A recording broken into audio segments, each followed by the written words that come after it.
supposed to guide the mind, and the mind is supposed to guide the body. Right? But in our world, it does not happen.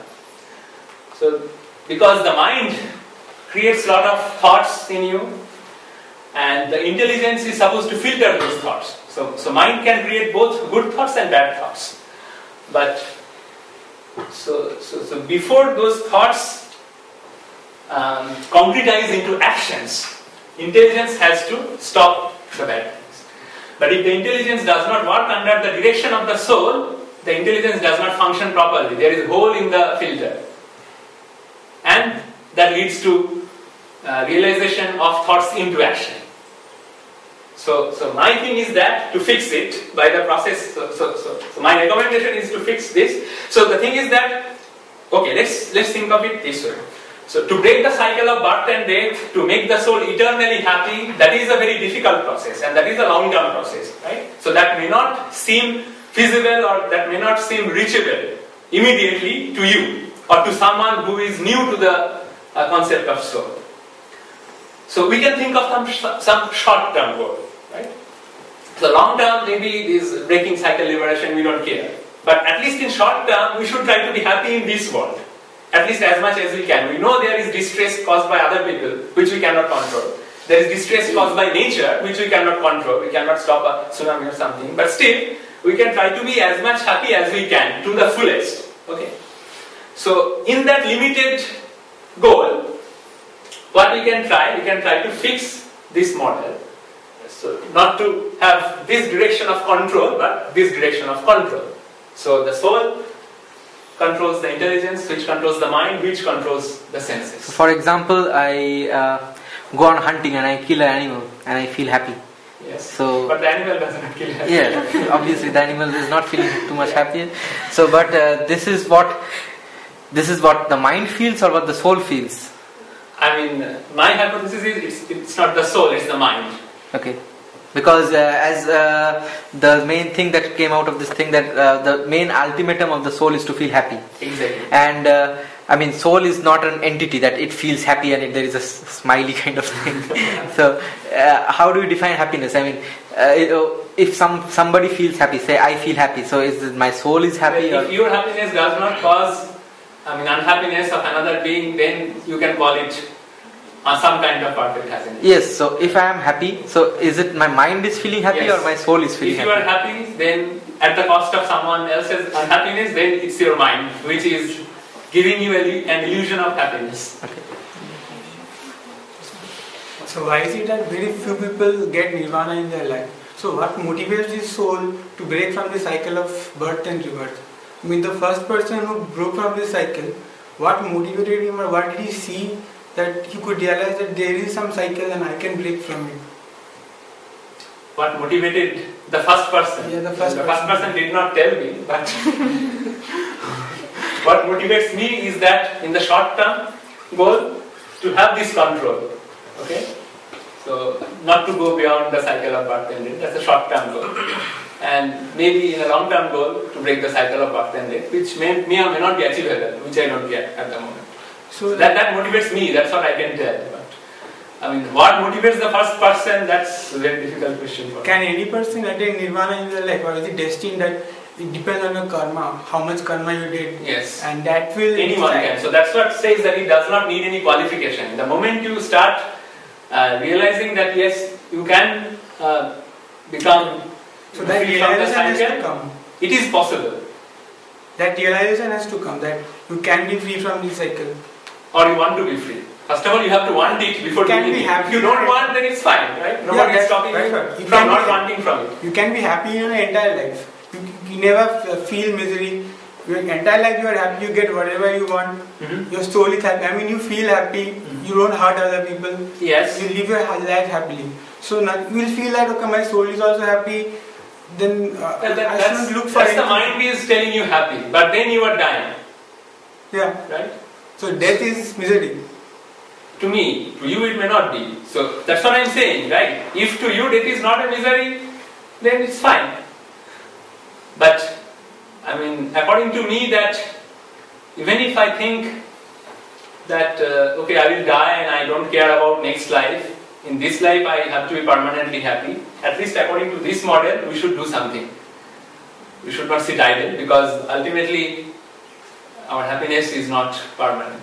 Right? It will be disturbed by other human beings and by nature.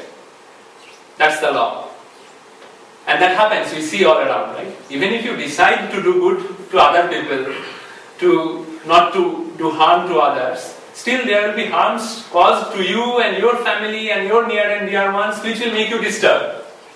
And eventually make you do some things which you did not think of doing.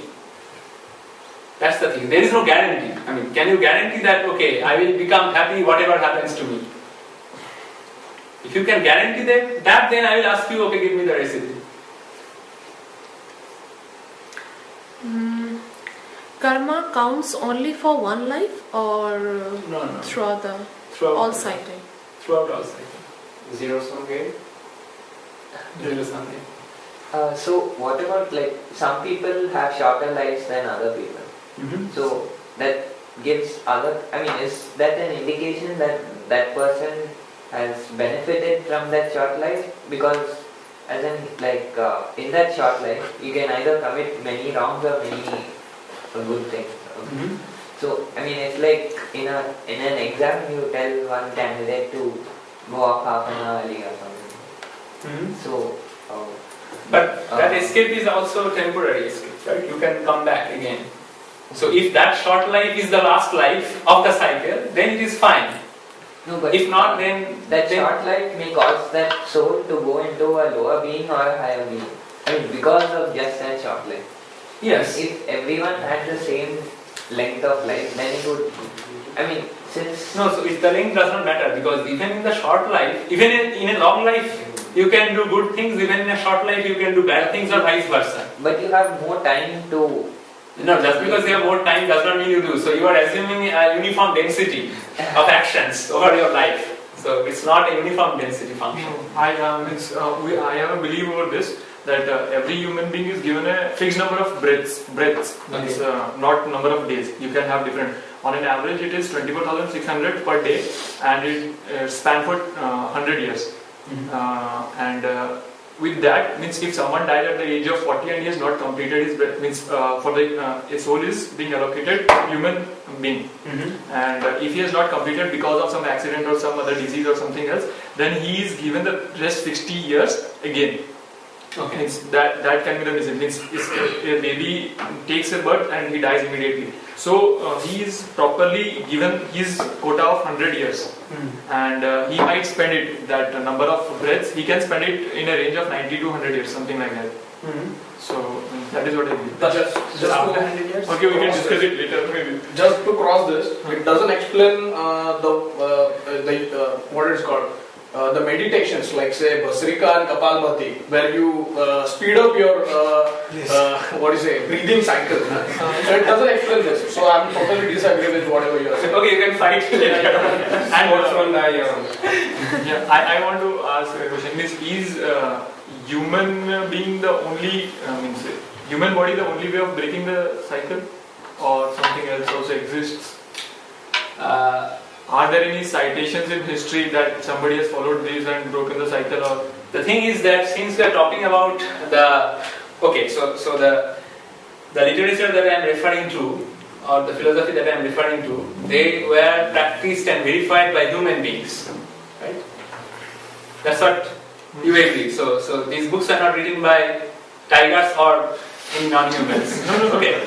Let me answer first. So what I am saying is that, let's assume for the sake of argument that you can break the cycle from any species, right? But what I am trying to say is that at least some human beings, they realized that this is the process to break the cycle and this is how, and then they wrote it down, and then it's there to you to verify, and after verification you can deny it or you can accept it. That's different. But what I am saying, there is a process practiced and verified, or claimed to have been verified by some human beings, and which are given for human beings. That's what I know. So I can say for sure, okay, this process is for human beings. So, at least we have something. But about other things, I don't know. Are there any citations of human beings, means examples of this person that he has escaped this cycle or something like that? A non-human. No. A human being who has escaped this cycle. Buddha escaped. After escaping, how they would Yeah, write down the book? No. Before escaping, people have written these books and texts. Okay. That's what I believe. Okay. So before escaping, they come to know that they will escape it. Yes, there are some human beings, and it is possible. Okay. So let's go back to the very first axiom, like souls can neither be created nor be destroyed. Okay. So if I take this axiom and if I prove the hypothesis, so is this axiom not wrong? Because let's say when there was this Big Bang and the whole universe got created, so then there was some species obviously in any form, and say there were n number of souls, and to this time there are say N plus 1. n plus 1 or n plus. No. You say n prime number of souls, and I Yes. will claim n equal to n prime. Yes. Okay. So that's my question is, so because at that time when things got created, the number of living beings, at now it's much more. But how do you know it is much more? That's my question. Okay, so the basic So question if comes. you discard a hypothesis, you have to give just a counter example. Yes. So disproving something is easy. So give me a counter example. Yes, so for example, say now there is n prime number of living organisms present in this, say, Earth. Okay. Okay, I'm not going beyond Earth. I mean, then the proof may be something else. So, and when the Earth got created, say there was n number of living organisms. Now, can it be proved that n is equal to n prime? Well, so you are So saying if n is equal to n prime, you are then saying n Earth equal to n prime Earth. Yes. But I am saying that summation of ni equal to summation of n prime I, where one I is Earth. Okay. okay, then I don't know, because there might be some And other then you don't planets. have any counter example. Yes, because there might be some other planets from where the soul gets Exactly. teleported. That's what I'm saying. Okay, And that's the philosophy says exactly this. The philosophy does not claim that Earth is the only blessed planet where, the souls reside. You say that because of karma, either souls get out of yeah. The karma to decides eternal- that what body the soul Yeah. will get. So, in a rebirth of Of a soul, okay. of a soul, we can see because of natural calamity in a same place, lots of people died. So, all of those people's karma was same, or like those karmas decided that. Yeah, not same, but I would say the law of karma decided the same fate for all those people. So it's a nature's optimization, or say power minimization to actually solve. Okay, they have to be finished. So let's do it together here. One tsunami or one earthquake. It's energy minimization problem. If you have So to all kill those them at people- different places, so that's All those one people class. who are going to kill, they are going to the same place to die because of maybe tsunami or some. So it's divide and conquer in principle, basically. So you're Yeah. saying about when a kid grows up, the soul, he retains the same properties like when he was young. He feels the same like when he was young. No. It has the same identity. So Yeah. the soul is same. The feeling is from the mind. The feeling is not from the soul. So suppose somebody's memory is wiped clean. So he learns the ABC from the start. That's what most of people does. He's a new person after together. So he doesn't remember what he did Yes. in his younger years. Yeah, we discussed actually in the last class that if someone remembers, that will be a nightmare. That person would not be able to function. In the same level. He is asking a different Same. question. Memory wipeout at a stage of 20. Oh, at the same Yeah, level. same life. Okay. So then, how do you say that he has the same soul? Like he is a new person now. So does the person have the same soul? Or like how can you say it's the same soul? There's a eruption in the body. His habits, some of his habits might retain or something like that. No. I have seen no habits retained. I've seen in movies. The person does not. The movie is based on real facts. Let's not count movies. It may happen. Suppose. Let's do this experiment. So talk to a doctor and let me know. Okay? Then we can discuss. Because I have many doctor friends and I have discussed this memory issue with them, and they believe that it is the same entity. Suppose a person goes to coma and comes out of coma. It happens that the memory is wiped clean. Yeah. It may happen, Yeah. but that does not contradict why should not the same soul be there. I mean, he may not remember what he did earlier. When he starts No, but does it mean it has to be a different soul? That's what I'm Hey, asking. you are proposing a model. What I am saying is that this model does not say. And, well, I mean, and it does not deny the possibility of that also. So what happens, for example, there are many reported cases of a ghost occupying a body of a person, right? Yeah. So that's actually an example of another soul entering into the body, which the body did not have before, and the body does something. So that may probably explain, if at all something happens, that what you are saying. If it does not happen, then it does not happen. What I am saying that it does not. In a single time, in a same body, two souls may exist. No, it's one soul. And the original soul doesn't exist by that time. No. Or it is in hibernation. Original soul goes. Sabbatical leave. So how does the concept of fate would fit in this whole model of soul? Fate. Fate, yeah, because there are things that are supposed to happen no matter what. You cannot escape that. The mind can't escape that. The soul can't escape that. So there must be a concept of fate that would, for example, explain the natural calamity of a lot of people dying together because they cannot escape that. Yes, I agree. So the thing is that so there are some people who believe that everything is predetermined. There are some people who believe in the philosophy that everything is fixed. You cannot change anything. So there is nothing in your control. Okay, so there is no point believing or practicing in anything. Just live as you are. So then I would recommend to them people to stay at home, and so that their salary comes automatically. You not go to the office, but if they can do it, then I will accept. But the point is that at least the Vedic philosophy says that source by nature is free, and it has, soul by nature is free, and it has free will. So every soul has the freedom of choice. Okay, so it's not that everything is predetermined.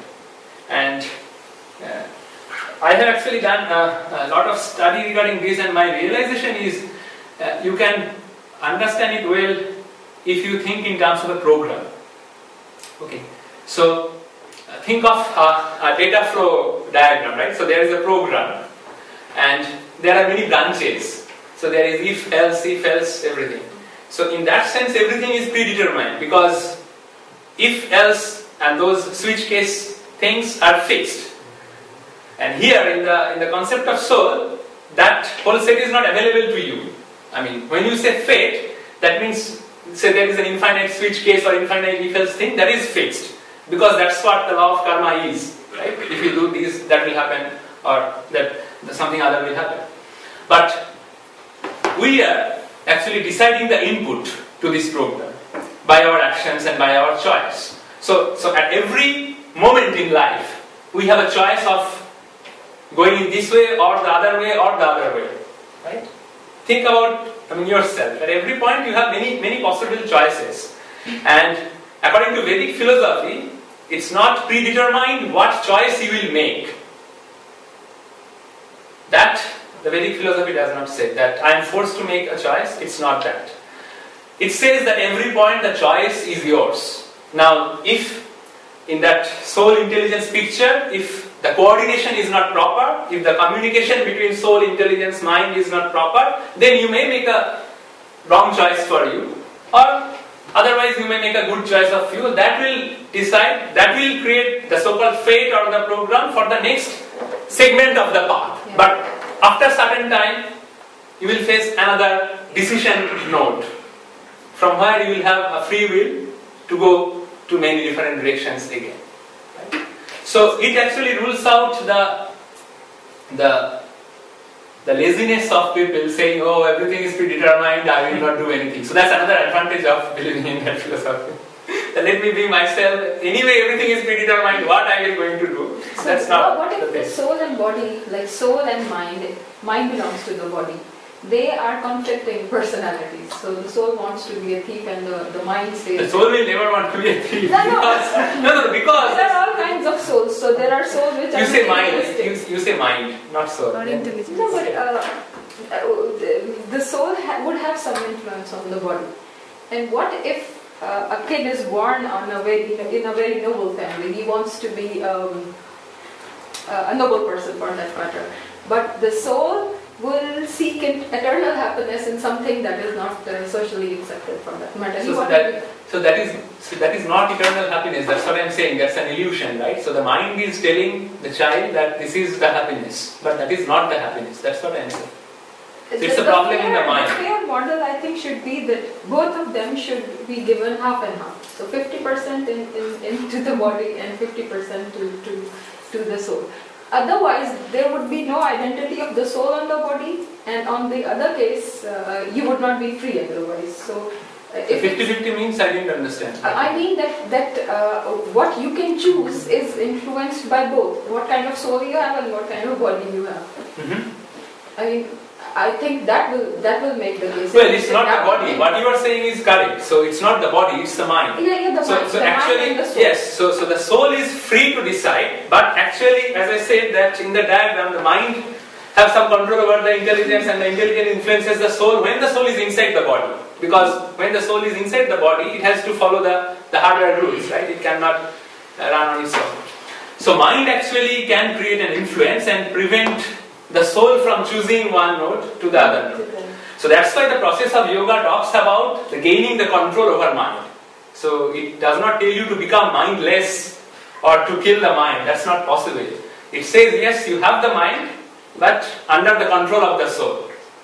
So that this conflict does not happen. With this model that you have the 100% control would make you less religious, because you would not believe in a higher power that does not have any fate for your life. And that would make the use of, like, people would stop praying, they would stop going to churches or mosques, for that matter, because they would not believe in the fate. So probably there is some things that are, like, there are people who always do good throughout their life, and when they die their body is shattered into 100 pieces. There is no explanation to that. So probably there is some influence of fate on your life. So it's not always yes or no. It's not what you decide, because no one would choose to die hanging. No. Yes or no means there are always two options. But what I'm saying, there can be multiple options at any point. Say there are 100 options, and if your mind is under the control of the soul, so if you are a self-realized person, then you will have all the 100 options under you, and then you can intelligently decide, okay, this is good for the whole humanity. But if the mind is not under the control of the soul, so it may influence, and then you can only think of maybe, say, the 50 out of the 100 options. And that explains why some people choose wrong actions. So the influence of fate can be modeled by the influence of mind on the soul, which blocks some options. That's what I'm saying. Okay. No, maybe related to that question, I would like to ask, if suppose among someone who have always chosen the right if from your decision node, and so you are giving a hypothetical example.